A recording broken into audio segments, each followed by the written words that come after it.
Assalamualaikum warahmatullahi wabarakatuh. Jumpa lagi bersama saya Lutfi Kolbi di channel YouTube Lutfi Kolbi Official.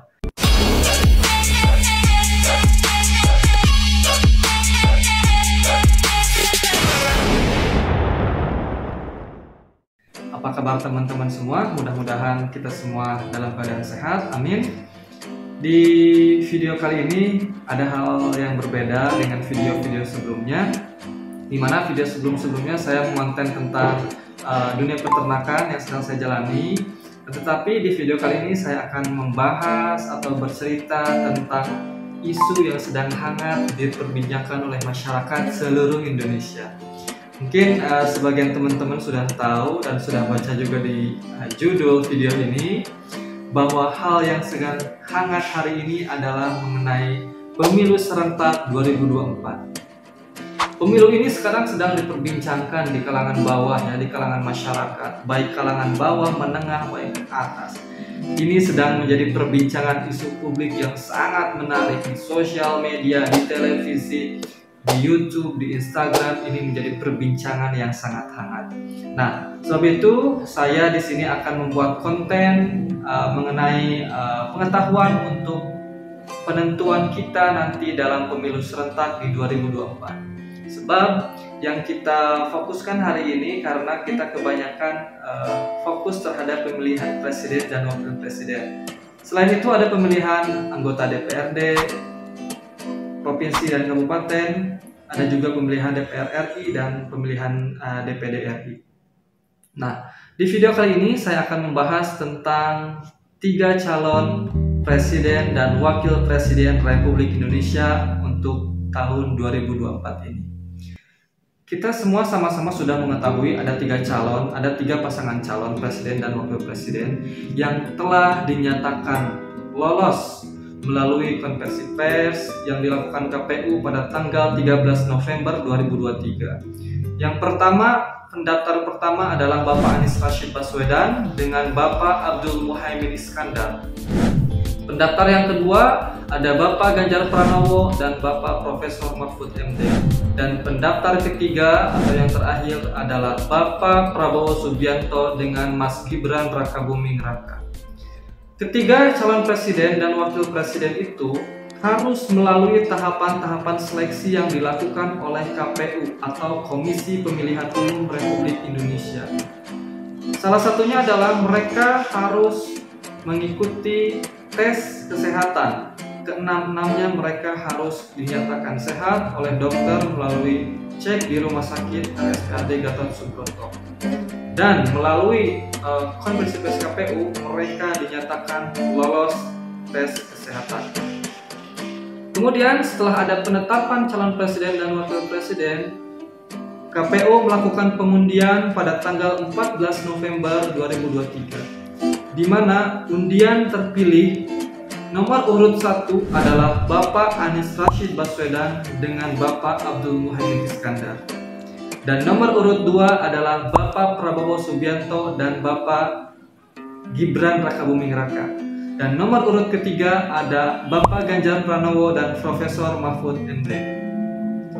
Kita semua sudah tahu nomor urut peserta 1, 2, dan 3. Akan tetapi perlu kita ketahui, dalam pencalonan presiden dan wakil presiden di Indonesia melalui Undang-Undang Nomor 7 Tahun 2014 ada persyaratan dalam pasal 220 di mana disyaratkan bahwa calon presiden dan wakil presiden yang diusung oleh partai politik itu harus melebihi angka 25% kursi di DPR RI dan atau mereka mempunyai 25% perolehan suara secara nasional.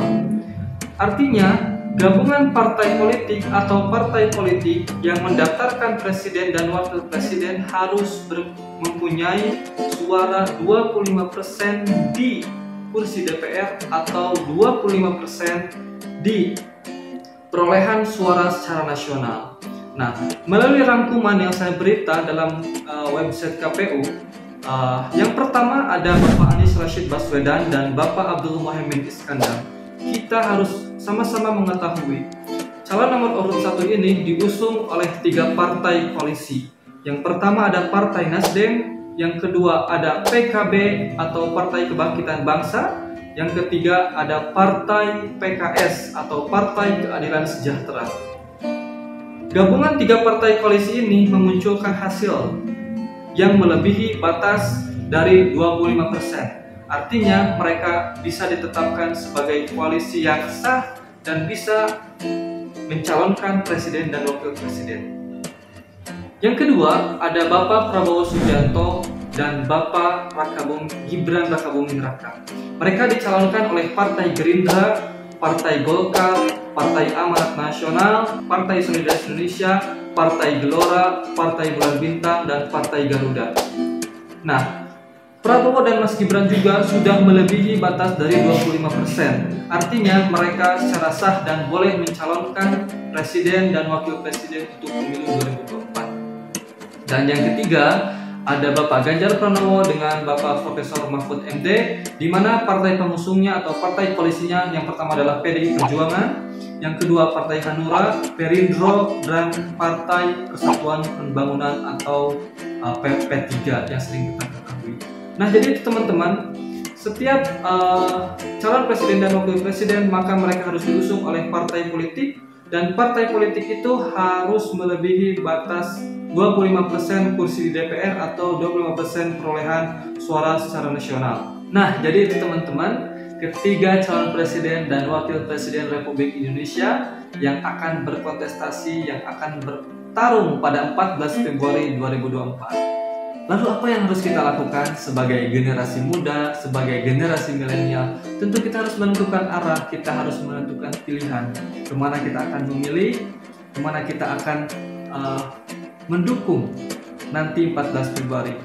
Kita harus menentukan pilihan dengan rasional. Kita harus menentukan pilihan dengan melihat dan membongkar isi yang ada pada calon presiden dan wakil presiden kita. Kita jangan memilih dengan ikut-ikutan saja. Kita sebagai generasi cerdas, milenial, harus turun langsung, harus melihat langsung fakta-fakta yang ada pada calon presiden dan wakil presiden kita. Nah, oleh sebab itu, kita harus memilih. Jangan sampai golput.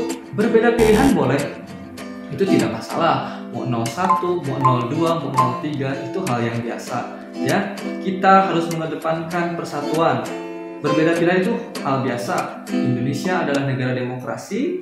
Kita bisa menentukan siapapun. Kita bebas, mau 01, mau 02, mau 03. Kita tetap bersaudara. Jangan terlalu sentimen. Jangan menebar kebencian. Mengkritik boleh, tapi bukan fitnah. Ya, memberi masukan boleh, mendesak calon presiden, mempertanyakan gagasan mereka, visi misi mereka, rekam jejak mereka. Itu kita harus mengetahui apa isi kepala mereka, apa gagasan mereka untuk memimpin bangsa 5 tahun ke depan.